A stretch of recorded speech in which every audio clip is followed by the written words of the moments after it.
Yo les postes, on est de retour avec Nono. Vous voulez du Nono, on va vous en donner. Salut Nono. Salut Sacha. Alors Nono, première information qui nous vient d'Italie. Gigi Donnarumma veut revenir en Italie. La boulette et ses conséquences. Gigi Donnarumma ne serait pas heureux au Paris Saint-Germain, rapporte la presse italienne qui évoque déjà un départ pour l'été 2023. À moins qu'un transfert de Keylor Navas ne rabatte les cartes. Qu'est-ce que tu penses de cette information? Alors là, je vais être très vulgaire, j'en ai plein les couilles. Ils sont tous malheureux à Paris, alors qu'ils se cassent tous.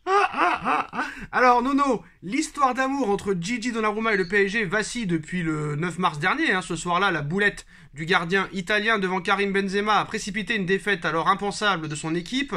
Comme trop souvent ces dernières années, le club de la capitale s'est fait éliminer de manière improbable de cette Ligue des Champions. Les joueurs passent, mais les défaillances mentales restent. Donc le portier de 23 ans en est le parfait exemple, malgré la concurrence avec un Keylor Navas qui avait jusqu'à présent été irréprochable. Il avait jusque-là toujours donné satisfaction, prenant même un petit ascendant sur le Costa-Ricain ces dernières semaines. Recruté libre cet été par Leonardo et après avoir paraphé un long contrat jusqu'en 2026, Donnarumma est censé incarner l'avenir du PSG, sauf que les derniers rebondissements sportifs ont mis en exergue, on va dire, le mal du pays, Nono.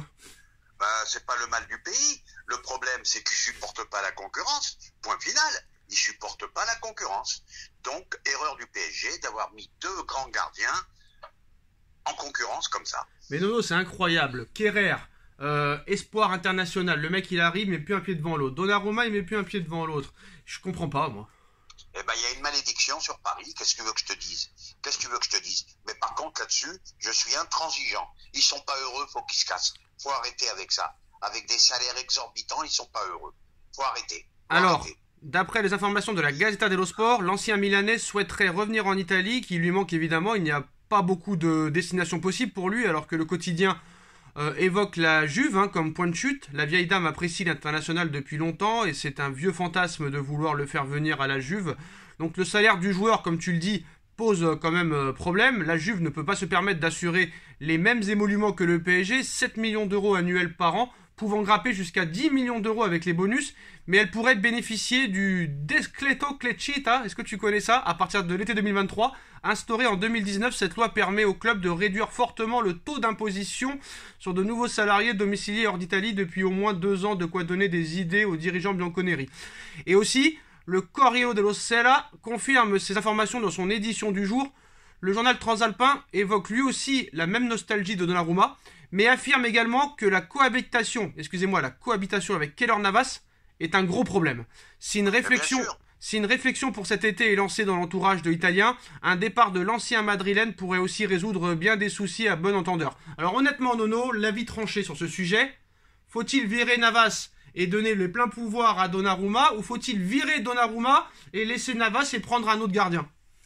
Meilleur état d'esprit de Navas. Moi, un mec qui, au bout d'un an, dit qu'il est malheureux à Paris, avec le salaire exorbitant qu'il touche, faut arrêter de nous prendre pour des cons. Et en plus, je vais te dire, est-ce que tu crois qu'il va s'asseoir sur la moitié de son salaire dans un autre club? Alors, faut arrêter. Moi, désolé, je suis d'accord avec Nono. Navas a toujours été irréprochable. Navas a toujours voulu rester au Paris Saint-Germain. Même Navas a prolongé. Donc, si Donnarumma, t'es pas content, allez, 20 millions, 25 millions, au revoir. Mais qu'est-ce qui se passe dans ce club? Ils sont tous malheureux. Ils sont traités comme des rois. Ils font ce qu'ils veulent.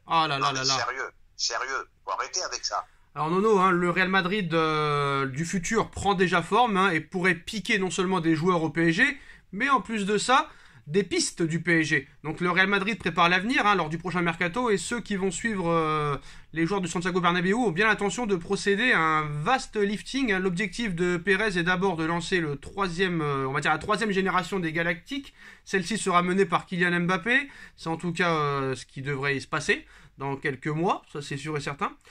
Même si on nous explique quand même que Paris serait quand même confiant, Nono, sur la prolongation d'Mbappé. Bref, en tout cas, le Real Madrid veut tout recommencer à zéro. Donc un trio Mbappé, Haaland, Vinicius pourrait être aligné cet été. Et la presse espagnole ne va pas dans ton sens, Nono. Aucun problème pour Marca. Haaland, Mbappé peuvent cohabiter. Et en aucun cas, ce serait un problème pour Mbappé d'avoir Haaland dans ses pattes. Que penses-tu de ça?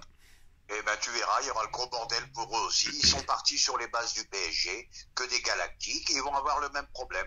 Quant à Vinicius, quand il y a Benzema, tu rajoutes Haaland, tu rajoutes Mbappé, tu rajoutes Rodrigo, tu rajoutes je sais pas qui, et ben dis-moi comment ils vont faire eux aussi.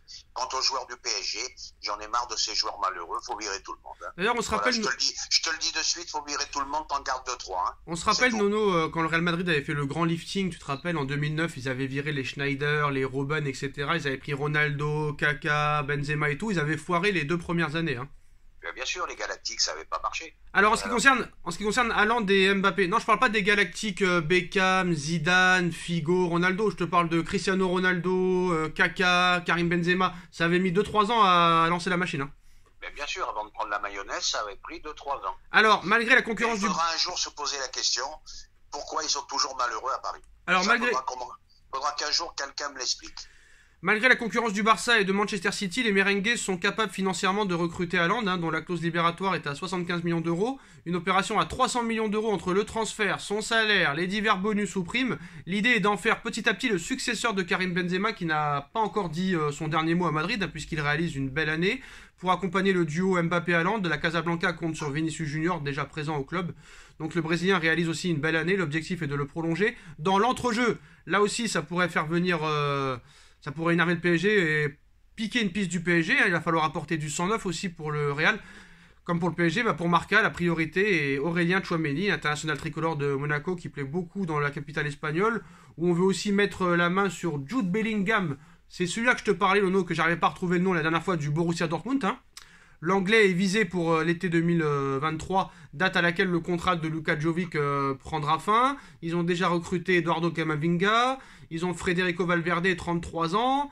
Ils vont peut-être aussi améliorer la défense. Donc, le Real Madrid peut-il tuer le mercato parisien, Nono? Ah, c'est fort possible, hein, parce qu'en ce moment, je pense qu'on a plus envie d'aller à Madrid qu'à Paris. Mais Paris, c'est un chantier incroyable. On s'attendait pas à ça. Un mercato qui a été désastreux, malgré qu'on croyait que c'était un mercato de rêve. Et que je le dis et je le répète, tous les malheureux, allez, au revoir. Ça fait 10 ans que ça dure.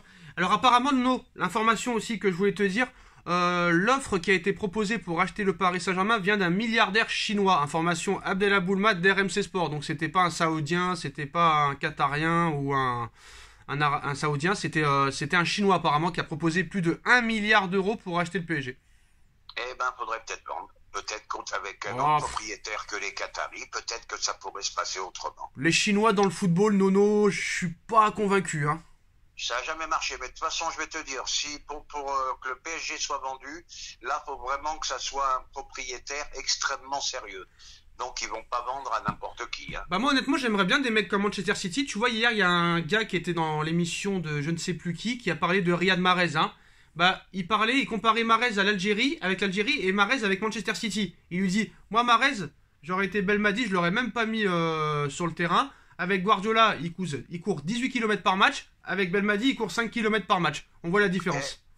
C'est là que tu vois l'importance du coach. Et à City, le patron, c'est qui? C'est Guardiola. Et personne vient lui casser les couilles parce qu'ils savent très bien qu'à la première réaction négative, l'autre il fait ses valises. Tandis qu'à Paris, ils n'ont pas le droit à la parole. Voilà. Et dernière chose, Nono, sur le cas Verratti qui sera encore normalement blessé pour le match contre Lorient dimanche prochain. Il y a Verratti qui a fait une interview à Canal Supporter PSG. Il a fait une interview. Il a dit que Verratti, ça ne marchera pas. Que ça fait 6 ans que ça ne marche pas. Qu'il y a eu 4 entraîneurs différents qui n'ont pas réussi à bien l'utiliser. Depuis Thiago Motta pour Riolo, Verratti est perdu. Mais contre-attaque des médias qui ont dit quelque chose d'intéressant. Qu'il n'est pas accompagné et que Paris a pris que des seconds couteaux parce qu'il n'avait pas mieux à proposer à Verratti. Donc après, Riolo dit que Verratti, ça prouve qu'on ne peut pas compter sur lui. Mais par exemple, le journaliste lui dit, par exemple, tu lui mets un De Jong à côté de lui, Verratti se régale et ce n'est plus le même homme. T'es d'accord avec ça ou... Je suis d'accord. Il a été un petit peu seul. Bon, maintenant, il a subi toutes les catastrophes du PSG. Mais c'est vrai que sa meilleure période, ça a été avec Matuidi et Thiago Motta. Et après, on l'a laissé avec Danilo et Paredes et c'est plus la même histoire. Et voilà les Mais malgré tout ça, je finis. Marco aussi, il a fait son temps à Paris, 10 piges. Il a subi toutes les remontadas, toutes les catastrophes. Donc, c'est un loser. Voilà. C'est un loser quand même, champion d'Europe. Oui, exceptionnellement, mis à part le titre de champion d'Europe. Ah, c'est pas Mais tout. c'est pas le joueur qui te fera gagner la Ligue des C'est Champions. pas tout le monde qui gagne un euro. Donc voilà les postos, hein, les dernières informations de ces dernières heures. Dites-nous en commentaire ce que vous en pensez. On like, on partage, on commente, on s'abonne, on remercie Nono et à très vite pour une nouvelle vidéo. Tchuss. Tchuss!